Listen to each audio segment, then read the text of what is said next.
Hey everybody, it's Allie and welcome to our Y&R Chat for Sunday, July 16th, 2017. I'm just so thrilled that we were treated to an MS fundraiser concert. I didn't know if it was actually going to ever happen, but it did, and I just felt like it was filled with beauty and drama and hatred and love, and I loved it. I thought it was fantastic, and I have to start out giving big props to the set designers. I thought that everything looked so real, especially the audience seating. It was just perfect for a summer concert in the park. I really felt like it was there. It felt authentic considering it's built on a sound stage. It really felt like an outdoor park concert.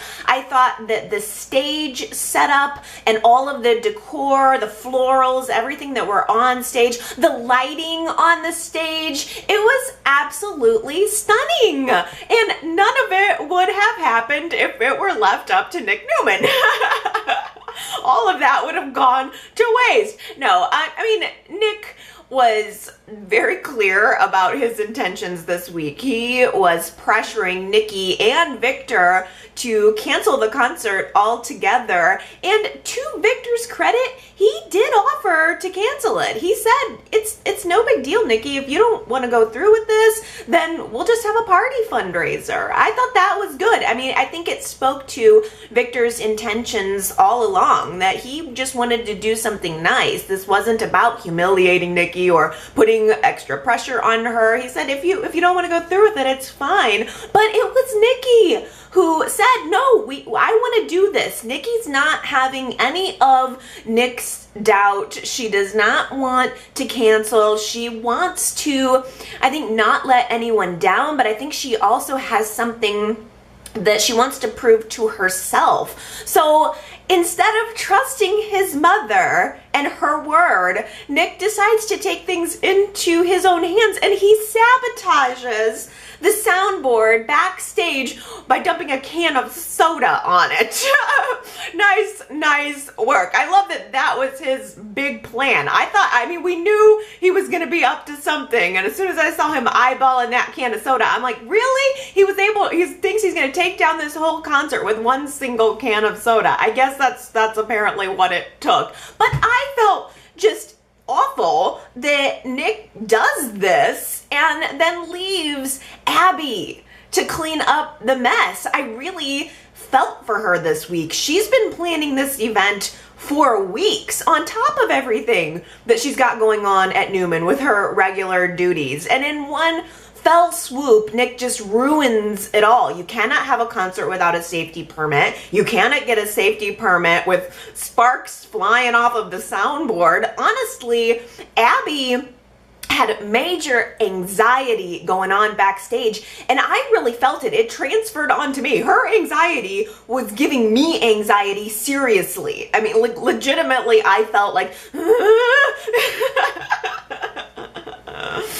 I felt bad for her. And then the family catches on to the fact that there's a problem backstage, and they're thinking that the event is going to be ruined, so they're piling on. I was really annoyed with Victoria for butting up in the situation, being unnecessarily critical. I mean, anything that Victoria was saying to Abby was not helpful at all. She was offering no solutions. It was entirely blame-based, and it was blame-based for Victor too. He was treating Abby like this is all her fault. I didn't see Victor or Victoria or anybody else running around with their little clipboard. I didn't see them making phone calls to try to help the situation. The best thing that Victor could come up with in a very Victor way was to try to bribe the safety inspector. I mean, thank goodness that Abby actually had enough balance of mind and good sense to try to diffuse that little faux pas, because the safety inspector wasn't having it. Victor Newman just thinks he can bribe his way to anything, and one of these days he's gonna reach the point where somebody doesn't take to it too nicely. How would it look if Victor Newman was hauled away from his fundraiser event in handcuffs.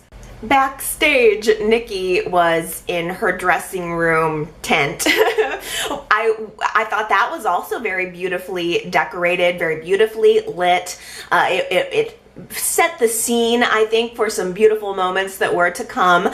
First of all, Nikki received a visit from a young lady who also had MS, and she just wanted to talk to Nikki about it and say what an inspiration that Nikki is. She handed her the MS ribbon that she could wear on her lapel. I thought that was a really touching moment. The only thing I guess I feel that is a little bit of a gap in all of this, and I shouldn't even be complaining because it's all been very well done, but I thought that maybe Y&R should have talked a little bit more about MS through all of this.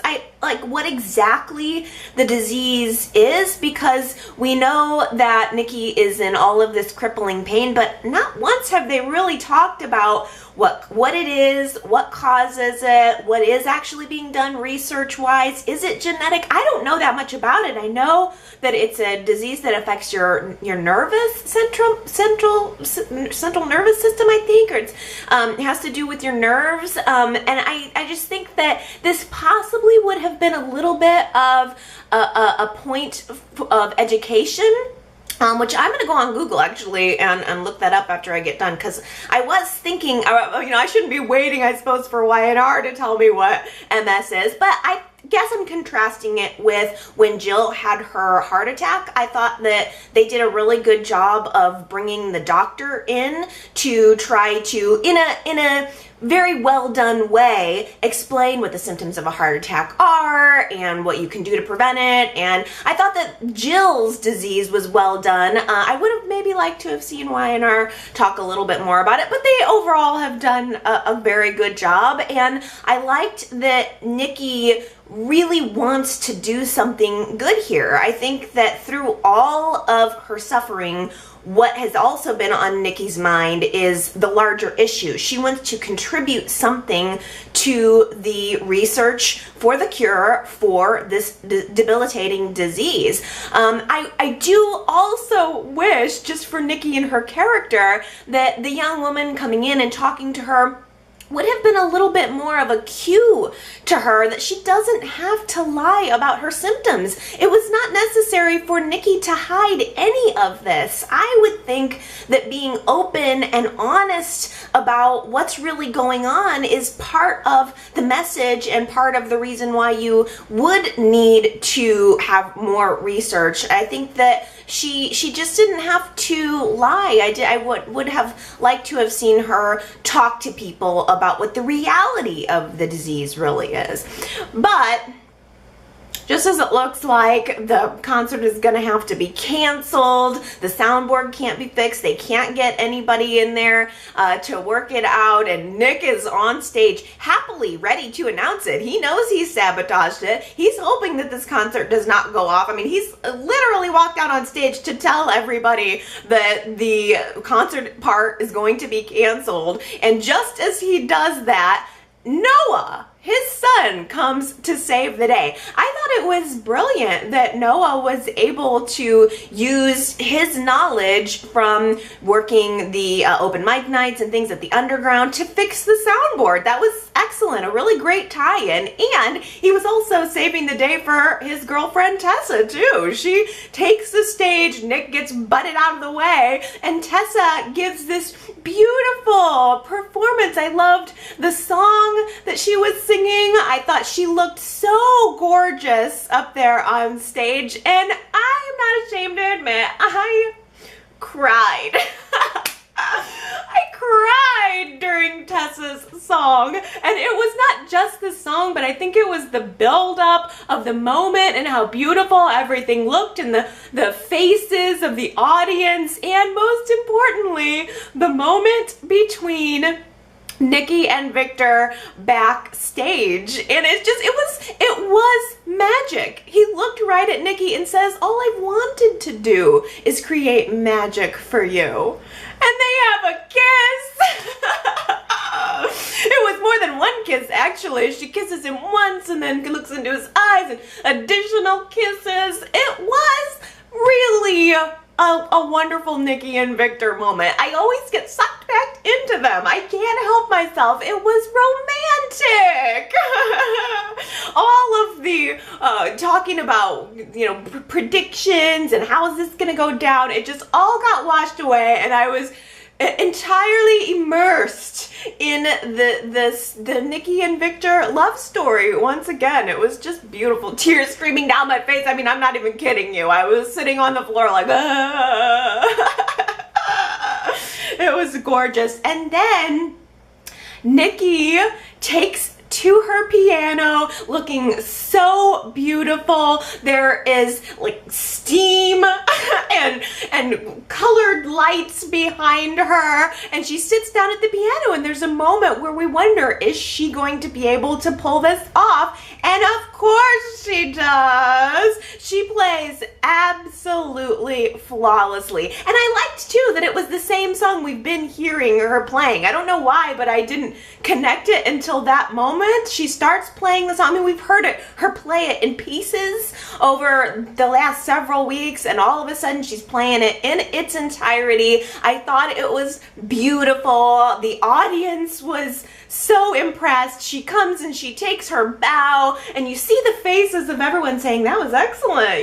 She did such a great job. Everyone's proud of her, but it has taken everything that she has to do this one task.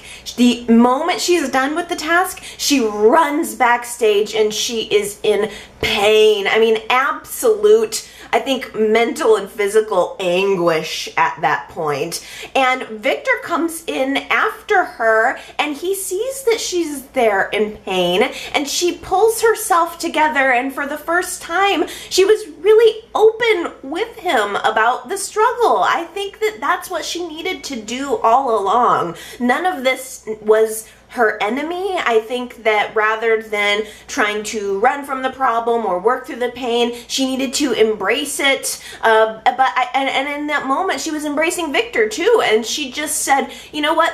There's nothing that you need to do. Just listen. And that's something that's going to be a challenge always for Victor. Victor's a doer. He wants to fix a problem. And she said, just listen to me.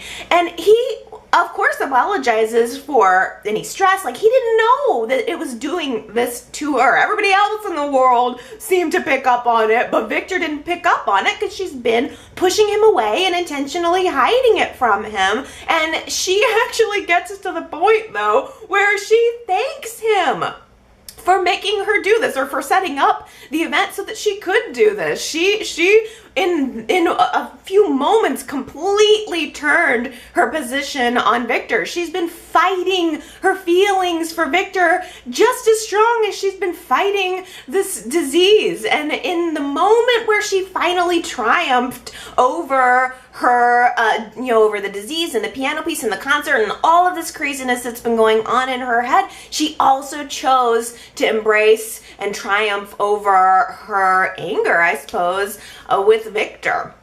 So, I mean, yeah, you know me, I'm back on board for Nikki and Victor now. I get all mad at him, and then we have this tender moment, tears rolling down his face, tears rolling down my face, and then I'm sunk. It was interesting, though, that both Nick and Jack, the other two men in her life that are very attuned to what's been going on with her disease, they run backstage to see how she was. They know that something's off, considering she didn't come back to take another bow or do an encore or anything like that. So they both run back to see how she's doing. They both know how hard this has been for her. But unlike Nick, I think Jack realizes from years of experience that you can't really come in between the Nikki and Victor story. Whatever Victor wants to do, whatever Nikki wants to do, and what they want to do with their relationship is not going to be interrupted by Jack or Nick or anybody else. Nick is sour at this point. He's sour that he wasn't able to thwart the concert. He's sour that Nikki ended up going through with it. And he actually had the nerve to scold Noah for fixing the soundboard. That was such a bizarre moment. And I thought to myself, Nick is seeming a little bit like Victor in that moment. I mean, getting down on Noah for doing something that would thwart his underhanded plan. I mean, Nick in his hatred of Victor is starting to show signs of being like Victor. Victoria is too, honestly. But I mean, I think that you can't escape who you are. I mean, Nick is in this situation with this concert. His focus was get what you want, no matter what it takes. The end justifies the means. And that is how Victor operates. And just coming down on Noah so hard, I really thought that Nick was showing some Victor true colors there.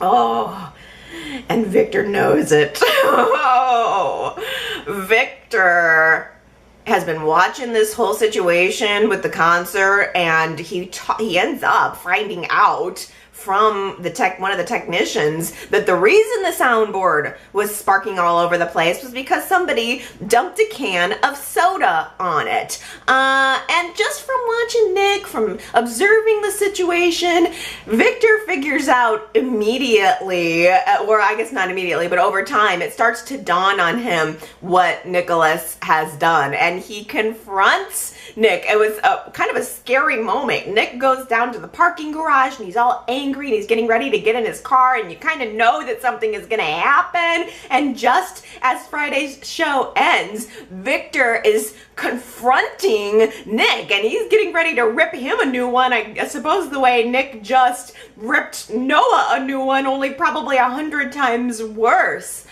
Oh my goodness, I can't wait for Monday's show. I'm kind of on Victor's side here. I hate to say it, but I, for once, totally understand where Victor is coming from. And I mean, I guess the truth is I do also understand where Nick is coming from. I think that Nick just wanted to protect his mother. He didn't want to cause her any additional pain. But the thing is, Nikki is an adult. Nikki was the one making this decision. She's your mother. At a certain point, you need to have respect for her and deference for her and her decisions and her opinions. And as a matter of fact, Nick, Victor is still your father, and you still have to owe some level of respect to him, even if you wish he wasn't your father.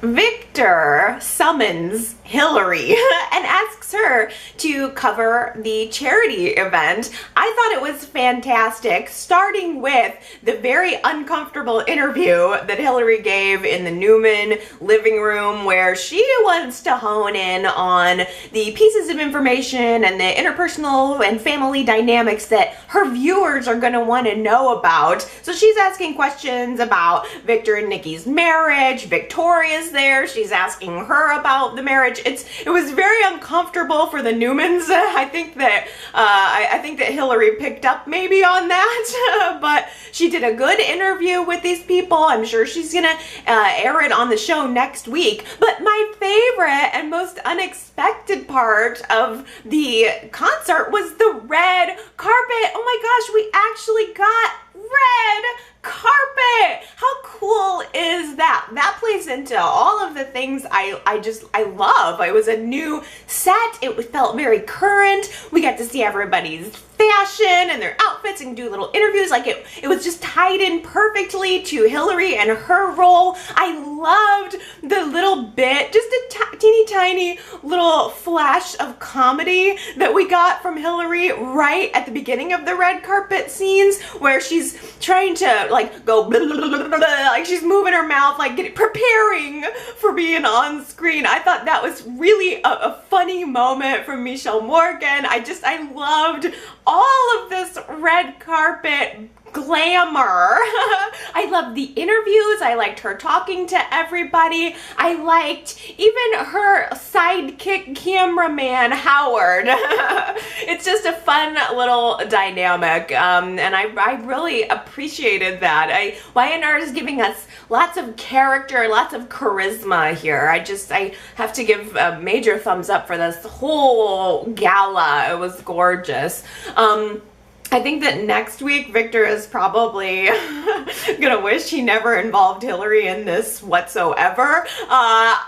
I really think and was impressed by how Hilary conducted herself. I think that she kept it very professional the entire time. I think that she knew she was there for charity. This wasn't a gossip type scenario, but she's also not gonna ignore a juicy scoop if it pops up. She and Howard were like, they were kind of aware that some stuff was going on behind the scenes, and there was a point where Hilary pulled Howard back a little bit. I think he wanted to run backstage right after the concert and find out what was, get the camera right in Nikki and Victor's faces. But there was a really smart moment where Hilary, having just been with the family during those interviews, knowing that there's more going on here, she pulls Howard back from on the leash a little bit and says, no, let Nikki and Victor have this moment. But then they pick up on the tension that's going on with Victor, and they end up following Victor down to the parking garage where he's getting ready to confront Nick.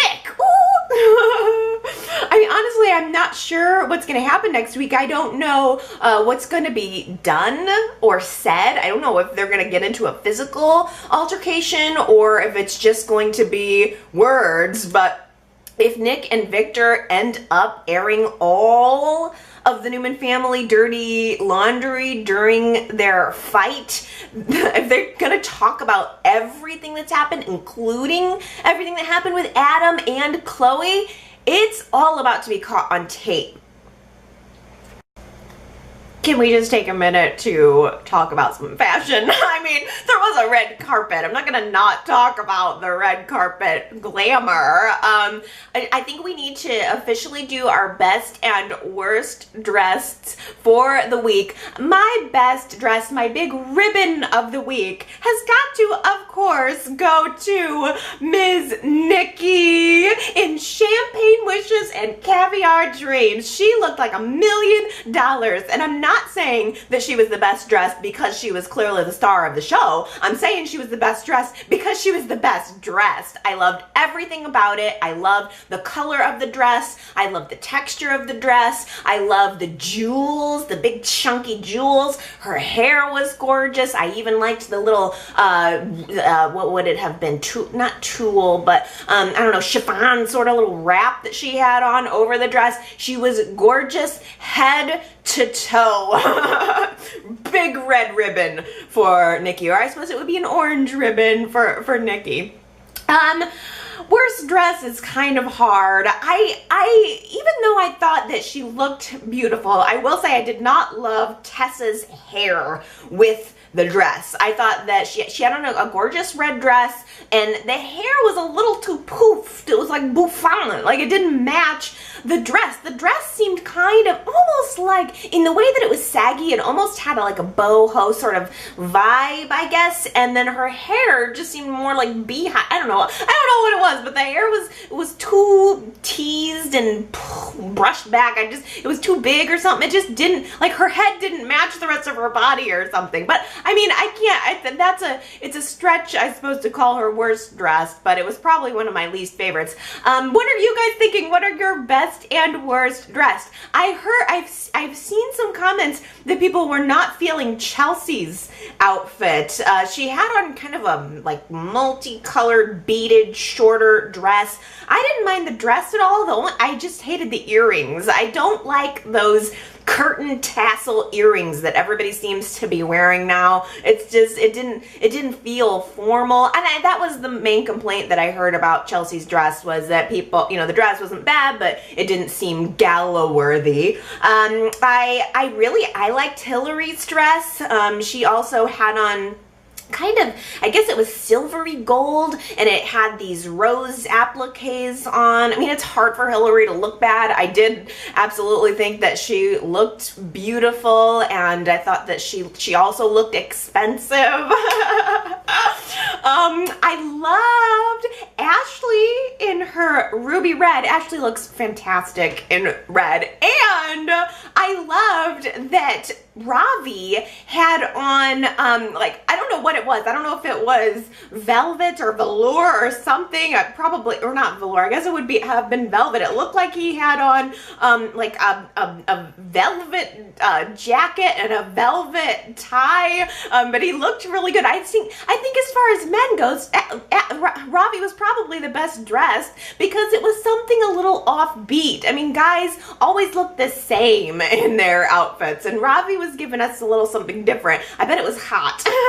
Whatever that fabric was, it looked hot for a summer event. Oh, I don't want to forget Abby though too, because Abby did look really nice in that ruby red over kind of a nude illusion. It was like nude and ruby red, and I thought that was pretty. But before I forget, did anybody else think that Ashley and Ravi seemed a little lukewarm on each other? I mean, it just, there was all of this passion, it seemed, and we were building towards something, and I did like the moment where Dino was winking at Ashley a little bit about having brought a younger man as a date, but I didn't feel like Ashley and Ravi were dates. There was something about it that they're keeping it so tight. They're keeping it so formal.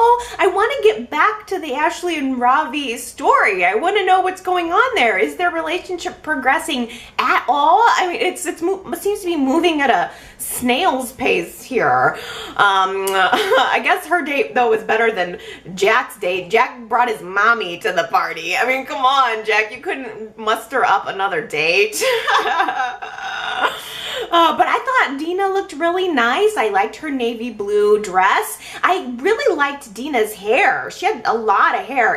Are those hair pieces? I have a really hard time identifying hair pieces. I don't know why. I just assume that's everybody's hair. But it's probably like a wig, right? Somebody tell me. Please, somebody tell me if that was Dina's real hair. It looked good. I specifically like Dina's hair. She has good hair. I want to know if it's real now. Let's see. I really liked Victoria's emerald dress. She had on kind of like a diamondy belt. I loved the earrings that she had. They were kind of like leafy, dangly, diamondy earrings. The only thing I didn't like was the necklace. The emerald necklace seemed just, I don't know, it was like chunky and not in a good way and oddly placed. Yeah, I mean, that was the only thing I didn't like about Victoria, but she looked really pretty in that deep emerald green color. I mean, who didn't look great? Everybody looked great. Who else am I forgetting? I can't think of anybody. Billy and Phyllis, I thought it was interesting that they decided to skip the event and go swimming instead. The lawsuit with Juliet has put Brash and Sassy in a really bad financial spot. Victoria is scrambling to see how she can keep the business afloat. It was the lawsuit and also the whole snafu with the hockey deal and the tie-in. It's just not looking good for Brash and Sassy's bottom line. Victor pays a visit to Victoria this week and he offers her his assistance. Now, Victoria is not falling all over herself for his affection the way that she used to. She turns him down, so she doesn't need his help, but she's also not taking as hard of a line with Victor as Nick is, for instance. She's still giving him, she's letting him hold court a little bit. And I don't know, if Brash and Sassy gets into some serious trouble, she may have to take on a partner or accept a buyout or something. Didn't Jack make a joke about that a little bit, like he wanted to buy Brash and Sassy? Somehow my suspicion is that Victoria would much rather work with Victor than with Jack. I just wonder if what we're building toward could be Victor coming on as a partner for Victoria, or maybe even acquiring Brash and Sassy, because it seems like Y&R is getting ready to give full rise to the rivalry between Abby and Victoria. There was some cattiness between those two girls this week, and I think integrating Brash and Sassy into Newman, it might be interesting to see Abby and Victoria continue to go at it. There was also a funny moment at the benefit where Victor realizes that his golden boy Scott is dating Sharon. Victor seemed personally offended by this. Like, he was a little bit heartbroken that Scott was dating Sharon. He's been grooming Scott for business, but possibly also for one of his daughters too. He implied to Victoria that he wouldn't mind seeing her date Scott instead. I mean, he kind of got gossipy. There was so much going on behind the scenes, wondering if this concert is ever going to happen. And Victor took a moment to be standing there gossiping about Sharon and Scott with Victoria. It was kind of funny and a little bit cute. I think Victoria even said something about it, like, right now, really, you're trying to play matchmaker at a time like this?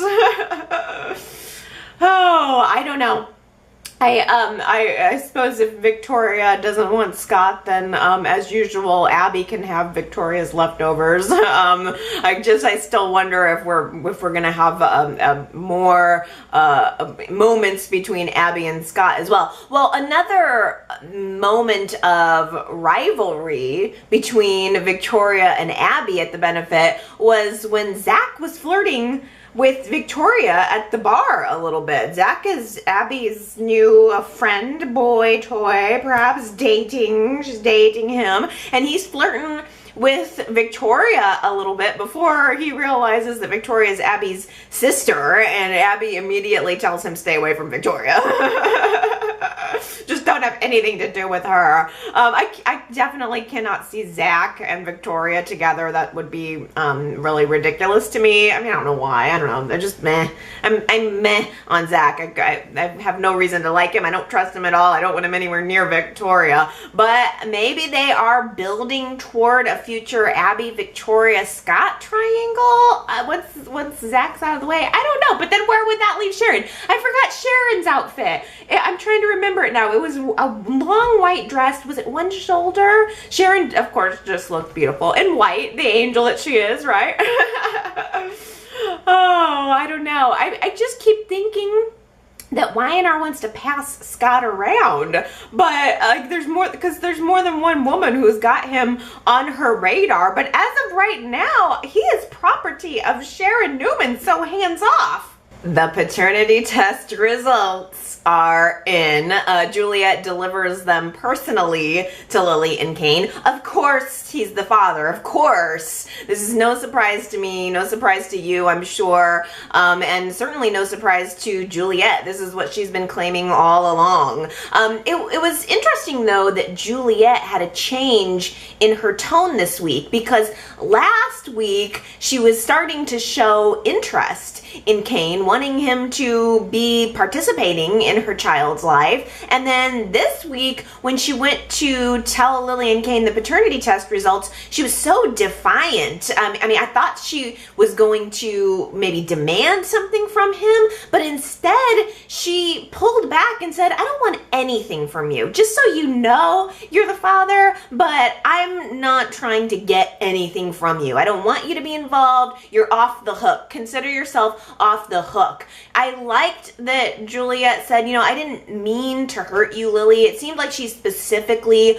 wanted to talk to Lily about it and say, I wasn't trying to destroy your family by any means. This is just something that happened, but don't worry about me. You guys just go back to your lives as normal.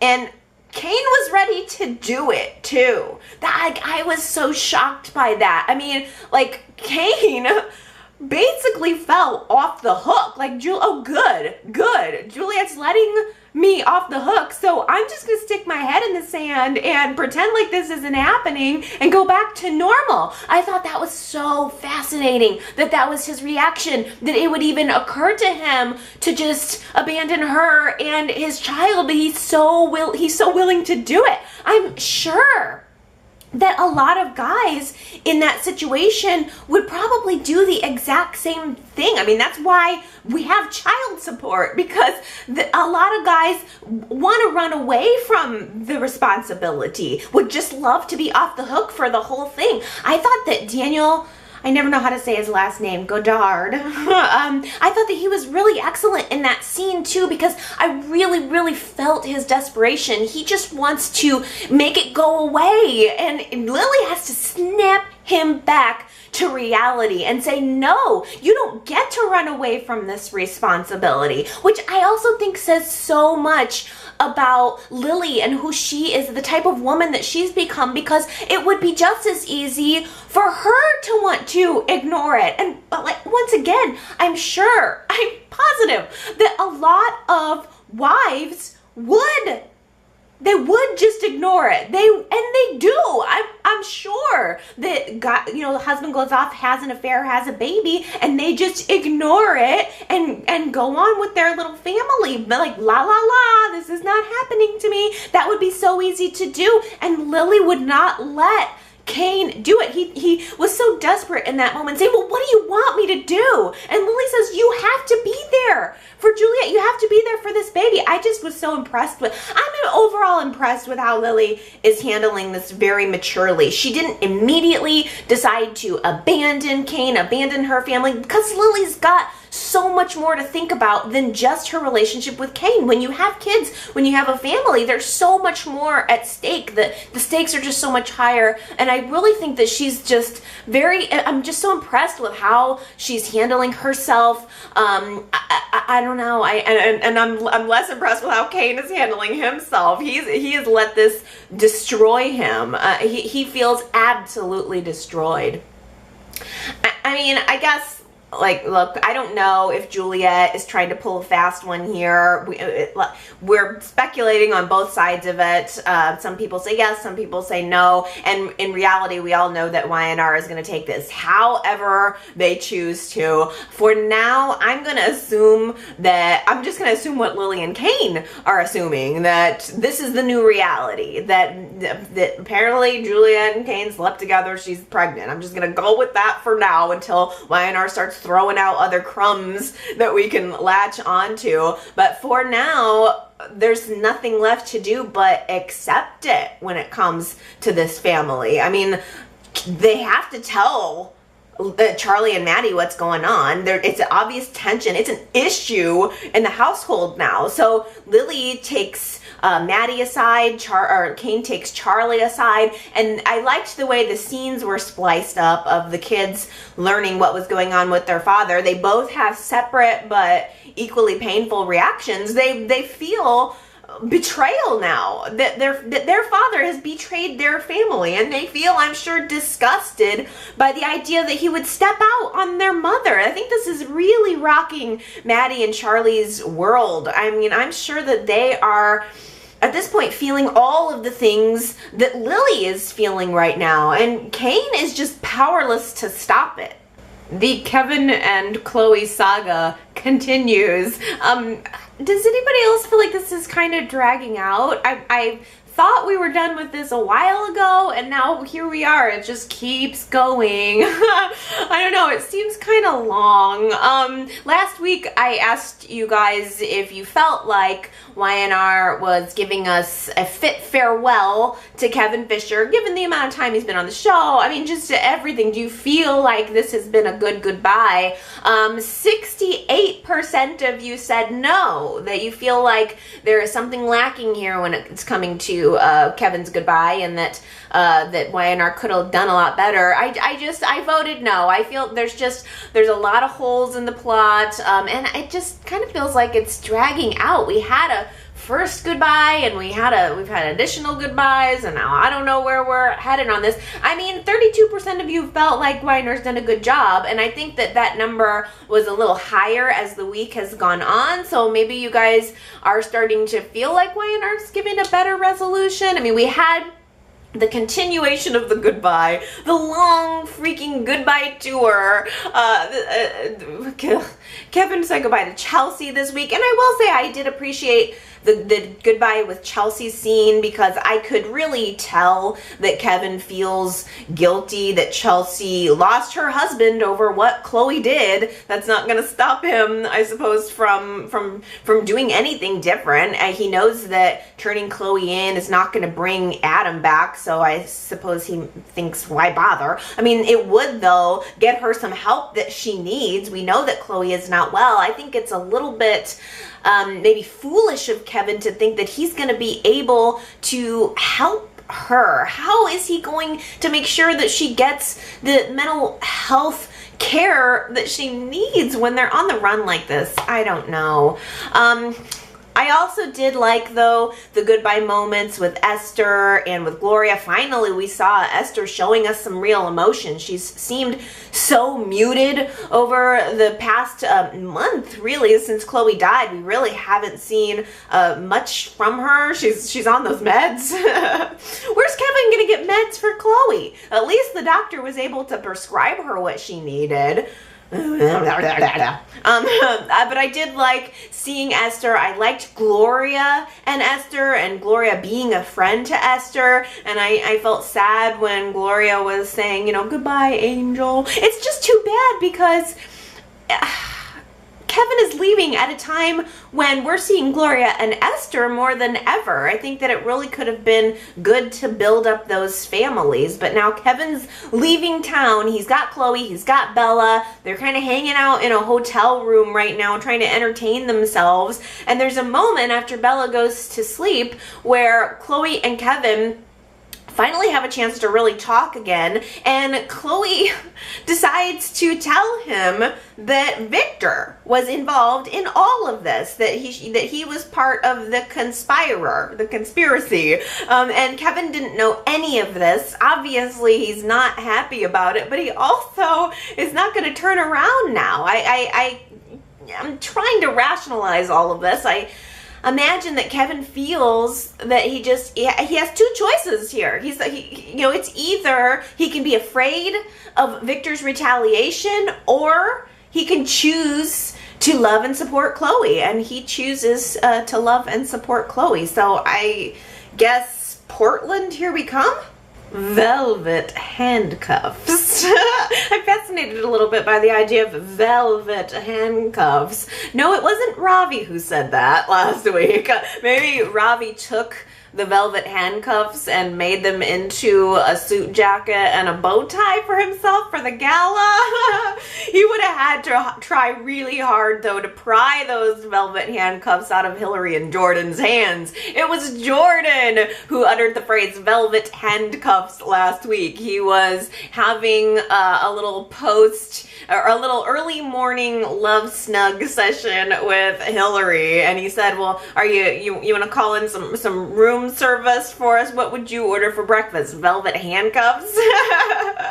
It was a saucy little moment between those two, and I got a lot of guesses, but only 6 of you got it right. So congratulations to Lynn, Harper, Henry, of course, Gina got it again this week, and Tanya. Well done, you guys. It was, I guess, a little bit of a hard one. I liked the quote. I picked out kind of a funny quote for this week. It's a little longer, but you can tell me if you think you know who said this.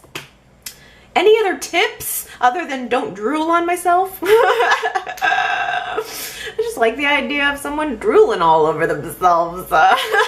Any other tips other than don't drool on myself? If you think you know who said that, you can go to yrchat.com and leave your guess. And if you get it right, I will give you your shout out next week. All right, let's crack this Chatterbox and read some of your comments. I just saw a message come through from Daisy on Facebook saying that she thinks that Victor is gonna go looking for Kevin now. That's so interesting because I just keep waiting for this whole storyline to get wrapped up with a little bow, and I guess I'm not expecting anything between Kevin and Victor. I just remember that when Chloe got away, I think there was a part of Victor that was thinking, oh well, let her go, I'm not gonna try to track her down, but then again, I guess that was before he realized that she killed Adam. So I don't know, maybe you are right, right. Maybe Victor's gonna go off looking for Kevin and Chloe and think he wants to drag them to justice. I mean, we all know it's not gonna happen. They are pretty much on the run at this point, and since they're leaving the show, I can't imagine that I don't know how much more are we gonna see on this. I just don't know. Bonnie on Facebook also asked me, what's your prediction for Chloe? And frankly, I think she's just gone. I think that in a few months, maybe years, Kevin's gonna come back to Genoa City and we're gonna learn that Chloe ran away again. I just don't see how he is going to effectively give her care. I don't see how he's gonna keep her on her leash. And I think that probably the way she always does, Chloe's gonna get bored with him eventually. Why didn't she tell him that he was Bella's father? Why? I guess she didn't know or didn't want to know. I don't know. It's too much. The Kevin and Chloe saga is just too much for me. It's obviously too much for Ellen too, because she left this great comment at yrchat.com, and I just don't even think I could put it any better. So I'm going to give you this comment from Ellen. It sums me up pretty good here. How can Kevin just say, oh, well, you blew up Adam, killed him in cold blood, and oh, well, you've been lying to me all along about working with Victor and framing Adam and Bella's paternity, etc., etc., etc. No worries, Chloe, I still love you. You're going to be a great wife and mother. Come on, run for the hills, Kevin. Chloe needs extended hospitalization. She's an actual murderer. Unlike Adam, by the way, who accidentally hit Delia. Yeah, I mean, I just couldn't say it any better. It's nail, meet head, head, meet nail.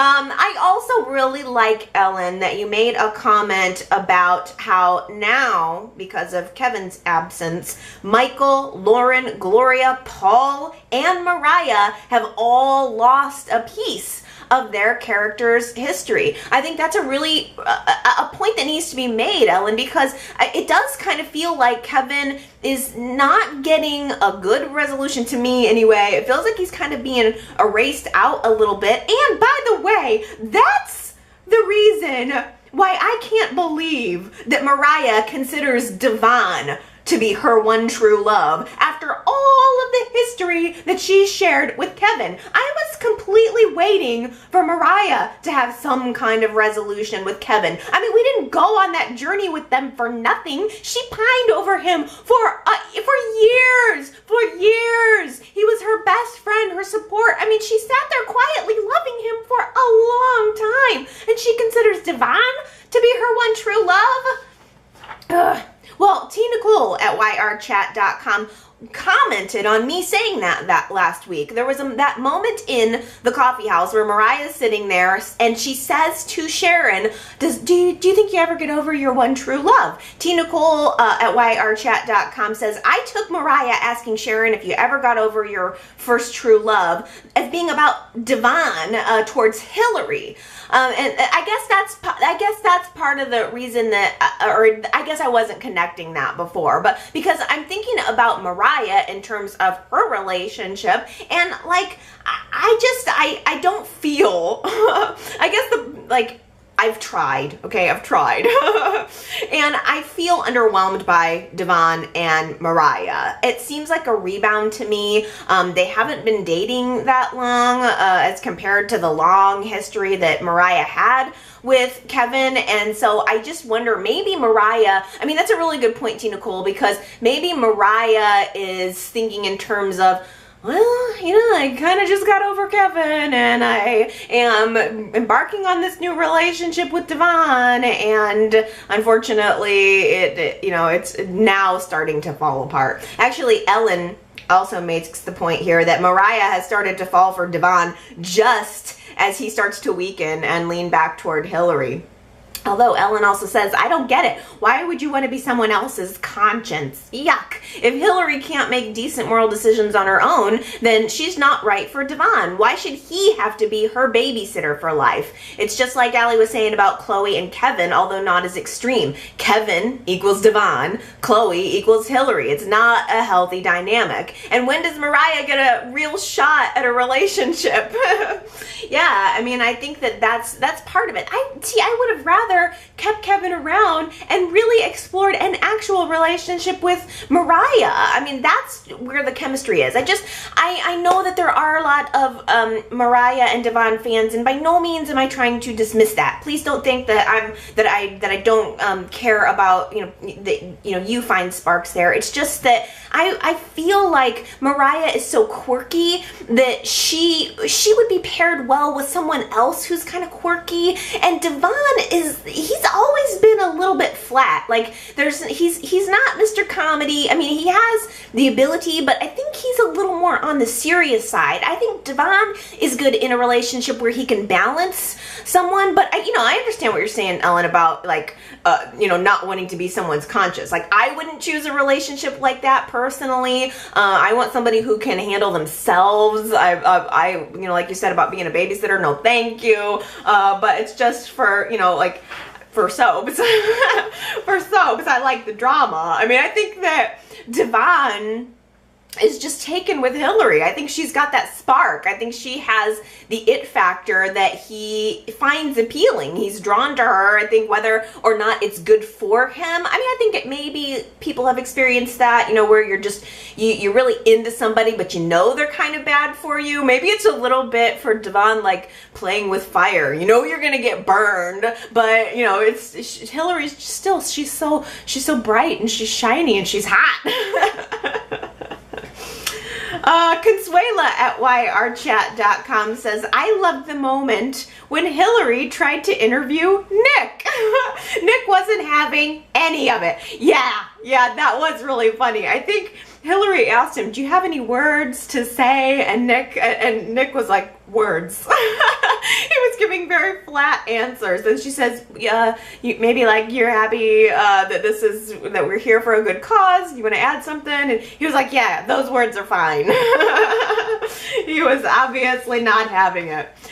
Gary at yrchat.com left a comment saying his favorite moment of the week was Reed on the red carpet. What a bumbling deadhead.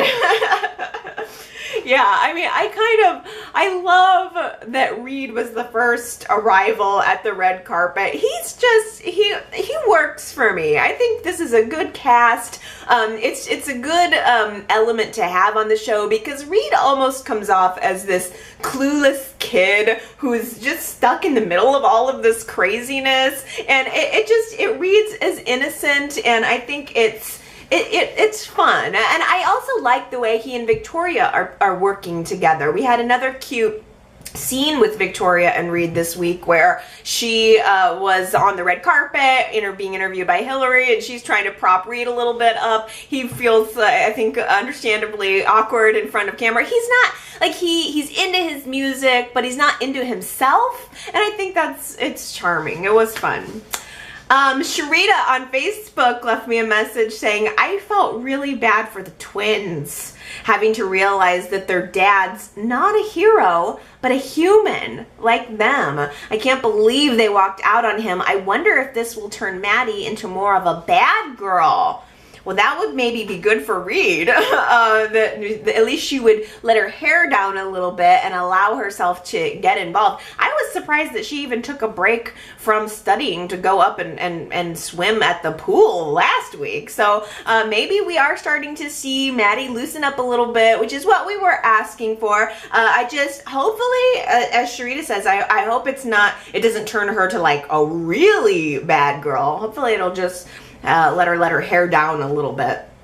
Cheyenne at yrchat.com says, I loved the few scenes of Victor and Hilary this week. Victor being the shark that he is, and Hilary being a shark in training was great. Yeah, I know. It was like cool to see Hilary walk into Victor's office. I don't know if she's ever been on that set before. I can't remember if she has, but it was interesting to see those two play off against each other. I would like to see some more of that. I like that Hilary's, I kind of am into her as the news reporter of the town, because it allows an outsider to come in and expose some of the little secrets and dirty details that happen in these other areas. You know, sometimes Y&R keeps their storylines in clusters and they don't interact a whole lot. That's why I'm always happy when we have a big gala or something, or a place where there's a crossover. And I think Hilary is a great character for facilitating those types of crossovers. Aaron on YouTube also made a good point that Juliet could just as easily turn on Hilary. I mean, we've seen Hilary, we know that Hilary has the power to turn over that tape that she has, and that would certainly expose Juliet and probably interrupt her healthy bottom line, the big fat check that she got. But I mean, it is possible that Juliet could reveal that Hilary was involved all along, and I wonder, like, how would that harm Hilary? I think that would harm her reputation if Juliet went public about Hilary's involvement in that, and I'm sure Hilary would not like that. Kiki on YouTube also had a good devil's advocate point, and I just, for some reason, this struck me, but Kiki says, I can understand why Kane wouldn't necessarily want to ruin his marriage over something he doesn't remember. I would love if there's anybody out there who can shed some light on this week. Does Kane remember having sex with Juliet or not? Because at first it seemed like he really, really did not know that it happened. It was like a blank area in his mind. And then over time we got other flashbacks of it, and I just feel like Kane has been a little wishy-washy as to whether or not he actually remembers it. Didn't he tell Colin a couple weeks ago that he remembers that it happened, but he doesn't remember the act? I mean, what do you guys think? Does Kane remember sleeping with Juliet or not? I feel a little unclear about that, but it could be for another number of reasons. Maybe I looked away for a second. So if you guys know, please tell me. Maybe Charbot can answer that, because she left me a comment on YouTube saying, I like fact checking and I pay attention to details. So I actually don't think that Juliet could get a chance to switch any paternity test results. Fact number one, Kane is the one who set up the appointment. He said so himself when he paid Juliet a surprise visit at her suite. She had no chance to scheme there. Fact number two, Kane drove her to the hospital to get the test done by a doctor that he chose. I think Juliet always admired Kane, but I don't think she set out to trap him. I think she was hoping maybe Kane would confess, with the added bonus of getting money out of her unfair dismissal from Brash and Sassy. Yeah, very good, very good. Although Y&R's not always good at sticking to the facts. they have a funny way of twisting those facts however they want. Anna was perceiving Juliet as being so calculating. She left me a voicemail this week saying, Juliet coming over to Lily and Kane saying, oh, I don't want you to have anything to do with the baby. She knew that Lily would never agree to that. She's just one step closer to Kane being in her clutches.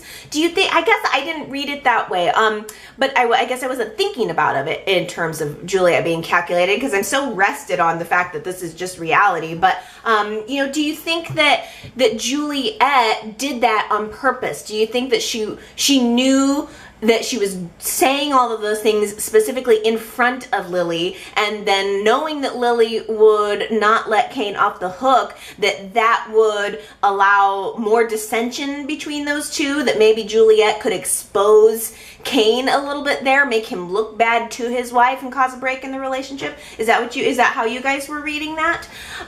Also, Anna said she wants to give Abby the best dressed award, and she thought Hilary was the worst dressed, didn't like the roses on her dress. Oh, I can't wait to hear your best and worst dress this week. It's so funny how fashion is subjective. I agree, Abby looked great. Dee left me a voice message. She's a new podcast listener, and she and her husband have been watching Y&R together for 30 years. First of all, that's awesome. I mean, appreciate the fact that you have a partner to watch it with. That's really cool, because it's like right now there's so many options for entertainment. If you go on the internet or go on TV, there's so many more channels than there used to be. So to share such a niche interest with someone, I think is really cool. It's nice. It would be nice to be able to, you know, talk to your partner about that. I think that's really neat, Dee. Also, she wanted to tell me that she thinks Juliet pulled the old turkey baster trick on Kane. That's kind of sort of what Ashley did, right? With Victor and Ashley. You know, if there's shady business between with Juliet at all, I think that is a plausibility, because if Juliet impregnated herself with Kane's sperm, then it would make the sex not true, which would get Kane off the hook with Lily and his marriage, but it would also make the paternity of the baby a reality to deal with. So it's possible that Y&R could be taking it in that direction if they're taking Juliet in a shady direction.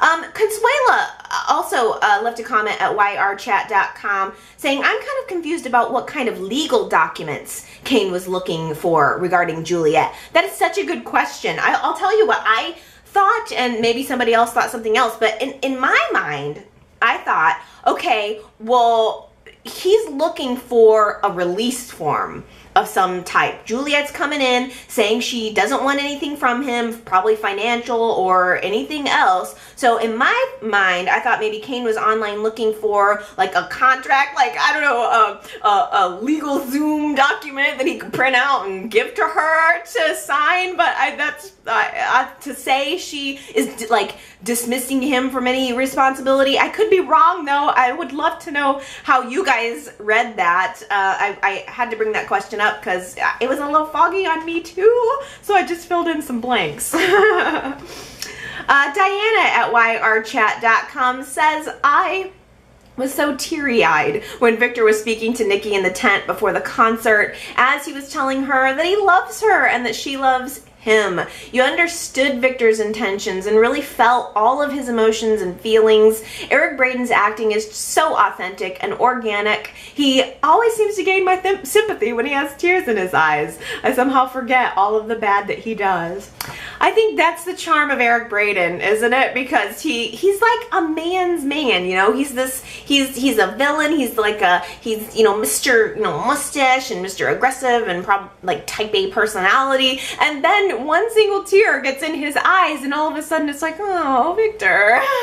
I'm sure there are tons of fans that don't feel that way anymore, but I loved that scene and the beautiful music playing over it. It takes one tear and I'm sucked back into Nikki and Victor's world. That's probably how she feels. Think about how she feels. One tear and she's back in Victor's arms. Connor at yrchat.com says, the story that is Nick Newman, it's a story to tell. What really bothers me is the fact that Nick went above and beyond to destroy this concert. I mean, dude, if you were that concerned, you would have gone about it differently. Pouring soda over the system, really? I'm so over Nick and his I must protect Nikki and Victoria from Dad, when in reality, Nick, you're making matters worse. You know what else, Connor, is that whole I must protect Nikki and Victoria at any cost is another attitude that's a Victor attitude. Must protect my family. I'm doing everything for the family. It's all for the family. Who's that sound like? Michelle left me a voicemail this week saying, I feel bad for Abby. She's worked really hard to get this position. Nick and Victoria always have the option to go back to that company, so Abby has to work twice as hard. This is another example of how their family dynamic is wrong, and they always make Abby feel like an outsider. If they would only let her in on the secrets, it would help her grow as a character. It's hypocritical to say Victor always controls everyone's life, but they're doing the same thing to Abby right now. Yeah, I know. I did have some sympathy for Abby though this week too. I almost forgot to give us a poll question for the week, you guys. Let's put it there. Let's zero in on specifically, I think, the Abby and Victoria rivalry. I mean, it was definitely a bad thing that, you know, Nick sabotaged this when it came to Abby, but even though she was an unfortunate victim of his little sabotage, I don't think in any way it had anything personal to do with her. Victoria, on the other hand, seems to specifically enjoy criticizing Abby, and I'd like to know if you guys are into this rivalry. I think it's got some potential, but I'd like to know if you would you rather see Abby and Victoria's relationship as sisterly support, or are you up for an old-fashioned sisterly rivalry? YRChat.com, that's our poll question for this week, and you can let me know what your preference is. I'm kind of leaning toward the rivalry for a little while, just because it's something juicy to talk about. Oh, Ellen at YRChat.com says, I'm still wondering if you're right, Allie. Is Graham Dina's son? She said to him this week, you're so charming, Graham. Then he said, that's why you keep me around. Then she said, among other reasons. What's that supposed to mean? Why would she leave her estate to him unless they're related? They could have only known about each other for a year. Maybe she feels guilty about giving him up for adoption. There's something more going on between these two. Yeah, you know what? I'm really, really glad that you mentioned that, because my ears perked up when I heard that, and then I thought, no, Allie, quit trying to make him a sibling. But now that you mentioned it, I can't help it. It does say something, right? I mean, it does answer some questions that are have some gaping holes. I could see Dina giving him up for adoption to the other parents, and when his parents died, maybe he went looking for his real mother and found her. I think that's so good. I mean, oh, did you see how when Jack came to pick up Dina for the concert, Graham answered the door and he said something to Graham like, gee, it's a shame you couldn't go. I wish you could be there. And Graham said, no, you're not. And Jack said, you're right. And he just brushed his way in. I think that's a good brotherly rivalry that could possibly be building up. But I'm glad that little tidbit is not entirely lost to the ages. I think that could be the one. I guess I like brotherly and sisterly rivalries. Oh, let's see here. Oh, Deanna left me a voicemail and she wanted to let me know that the Sharon soap, she received it, and it is her favorite scent ever. Ever, Deanna? Of all of the scents that you've ever smelled, Sharon's your favorite? I will admit, I cut a bar of Sharon for myself this week, and it has a really good lather. This batch has a particularly nice lather. Actually, I got an email from Marianne too, and she said that she had her Naked Heiress soap, took that for a spin, and that it had a really good lather too. I don't know what it was, just, I don't know, maybe it's the batch, maybe it's the weather or the right amount of humidity in the air or something, but like lathering up those bars, they are like creamy and bubbly and yum, yum, yum. So I am so glad to know that you guys are enjoying them. You guys can still snatch up some of those soaps. I'm trying to decide what I'm gonna make for the fall, and I'm only gonna keep making them if you want them. So tell me if you want more soaps. You can go to GenoaCitySoap.com to see what I've got. Oh, I've got some beautiful lotions too. Oh, Deanna, if you like this Sharon soap, get yourself a Sharon lotion, because those are really good too. So those are my soapy updates. Those are my soap opera updates. I hope everybody has enjoyed them this week. You know you can go to YRChat.com if you want to leave me your comments about the show. You can from there find the YouTube and Facebook and Twitter and all that stuff, or you can call into my voicemail at 309-588-4569. I love hearing from you no matter what it is you gotta say, so let her rip. And we need our best and worst dressed for the week. So let me know who you were feeling and who you'd like to give a big old raspberries to this week. Okay, everybody, I love you, and I'll see you next time. Bye.